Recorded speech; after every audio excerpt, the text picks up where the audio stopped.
Chapter 8, in which Christopher Robin leads an expedition to the North Pole. One fine day Pooh had stumped up to the top of the forest to see if his friend Christopher Robin was interested in bears at all. At breakfast that morning, a simple meal of marmalade spread lightly over a honeycomb or two, he had suddenly thought of a new song. It began like this: "Sing ho! For the life of a bear." When he had got as far as this, he scratched his head, and thought to himself, that's a very good start for a song, but what about the second line? He tried singing ho, 2 or 3 times, but it didn't seem to help. Perhaps it would be better, he thought, if I sang hi for the life of a bear. So he sang it, but it wasn't. Very well, then, he said, I shall sing that first line twice, and perhaps if I sing it very quickly, I shall find myself singing the third and fourth lines before I have time to think of them, and that will be a good song. Now then, sing ho! For the life of a bear. Sing ho! For the life of a bear. I don't much mind if it rains or snows, 'cause I've got a lot of honey on my nice new nose.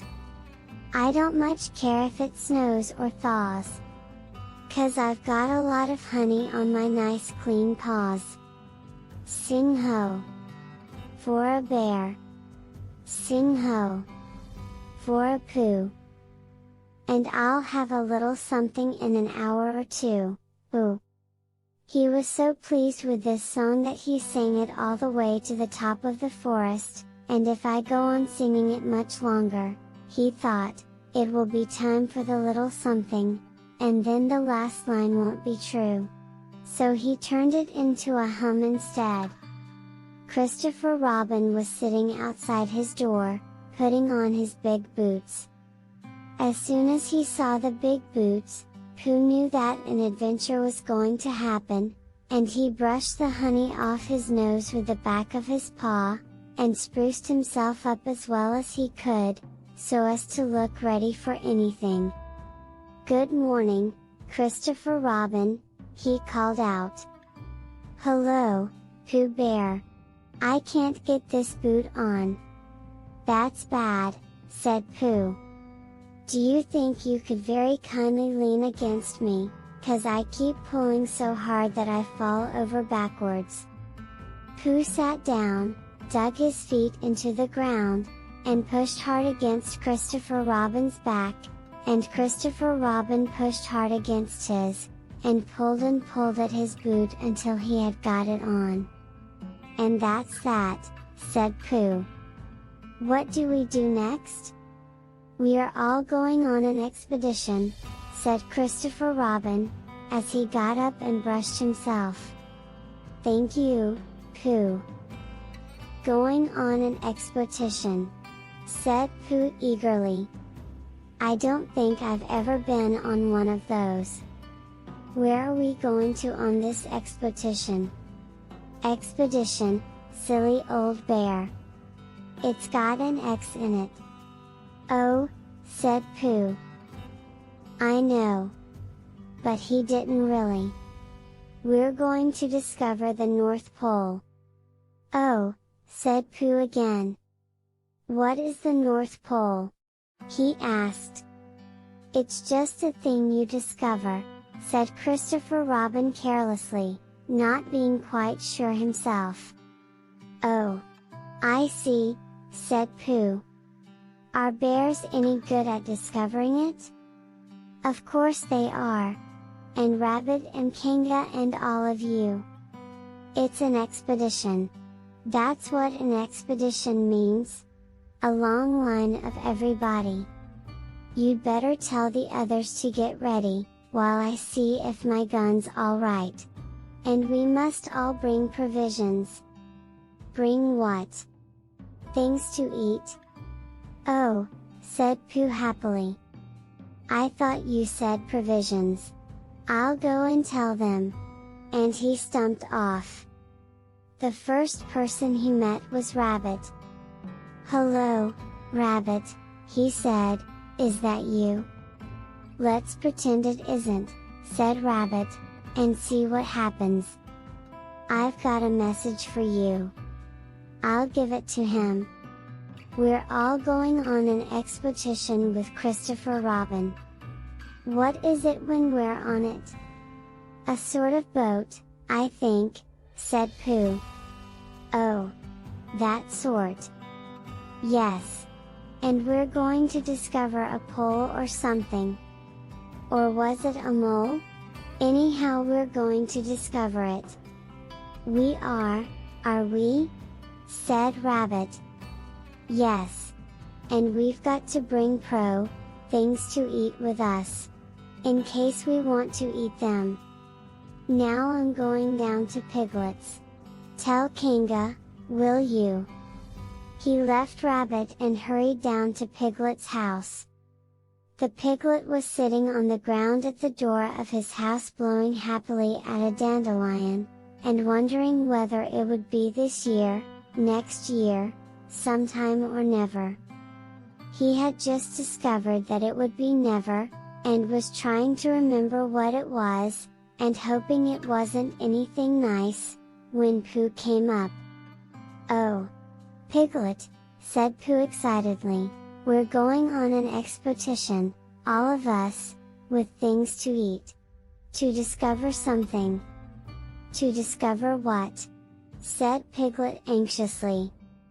"Oh, just something. Nothing fierce?" Christopher Robin didn't say anything about fierce. He just said it had an X. "It isn't their necks I mind," said Piglet earnestly.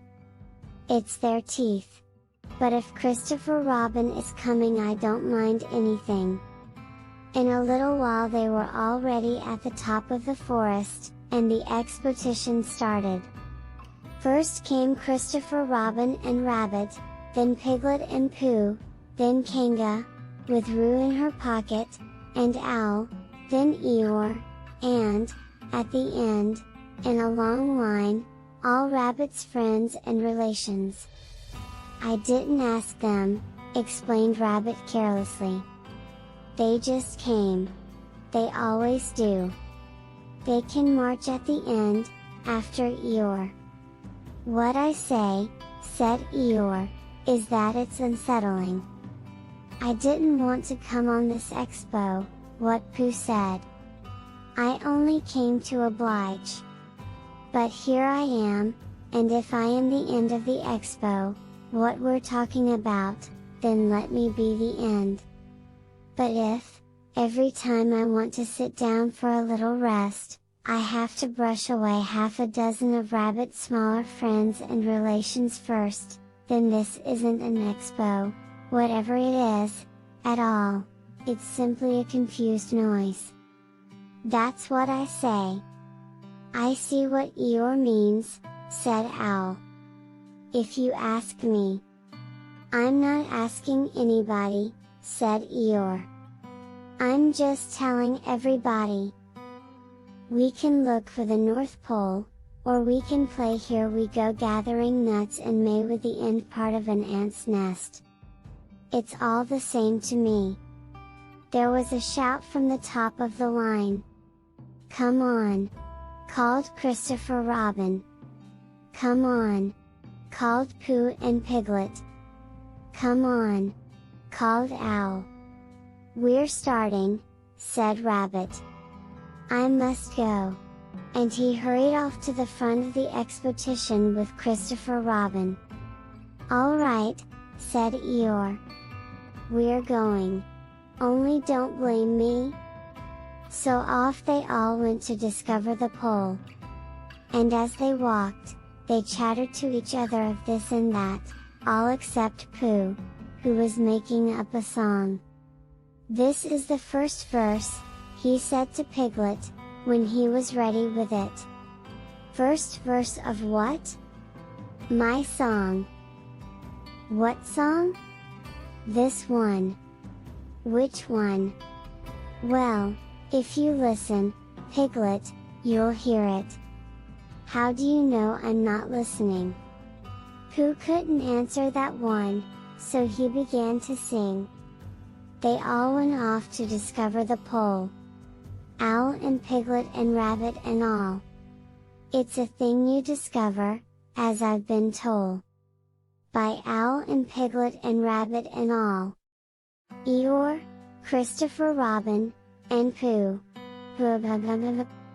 And Rabbit's relations all went too. And where the pole was none of them knew. Sing hey!